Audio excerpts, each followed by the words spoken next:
শ্রীকৃষ্ণ বলেছিল কেউ কারোর বন্ধু হয় না, সিচুয়েশন অনুযায়ী মানুষ মানুষের বন্ধু হয়, রাষ্ট্র রাষ্ট্রের বন্ধু হয়, জিও পলিটিক্সও তাই বলে।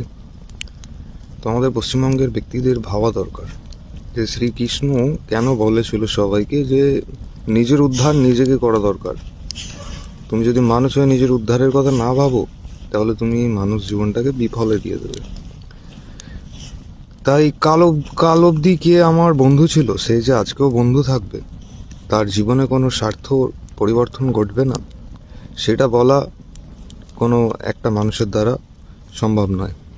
কারণ মনের অনেক ধরনেরই চিন্তা ঘুরে বেড়ায়, অনেক ধরনেরই আশা প্রত্যাশা থাকে মানুষের, সেই অনুযায়ী তাদের স্বার্থ পরিবর্তন হতে থাকে। সেই সময় মানুষ হয়ে দায়িত্ব নিজেদের আদর্শে থাকা, নিজেদের ধর্মকে রক্ষা করা আর মানুষ ধর্মকে রক্ষা করা। যদি মানুষ ধর্ম সবার আগে হয়, তাহলে অবশ্যই আরেকটা মানুষের খেয়াল রাখা দরকার। খেয়াল রাখতে গেলে কি কি বিষয়গুলোতে খেয়াল রাখতে হয়, প্রাথমিক থেকে পারমার্থিক আমাদের সবগুলোর দিকেই ভালো করে খুঁটিয়ে একবার এক্সামিনেশন করে নেওয়া দরকার যে অতীতে ইতিহাসে কি হয়েছিল। ইতিহাস লেখা হয় এই কারণে যাতে আমরা আবার সেই ভুল কাজগুলোকে রিপিট না করি। আমরা ইতিহাস জানবো, আমাদের নিজেদের দেশের ইতিহাস জানবো, ইতিহাসের কি আমাদের রাজ্যের উপরে ফলাফল হয়েছিল, কিংবা আমাদের রাজ্যের কতটা দুর্ভোগ হয়েছিল, আমাদের দেশের কতটা দুর্ভোগ হয়েছিল, ভারতবর্ষের কতটা দুর্ভোগ হয়েছিল।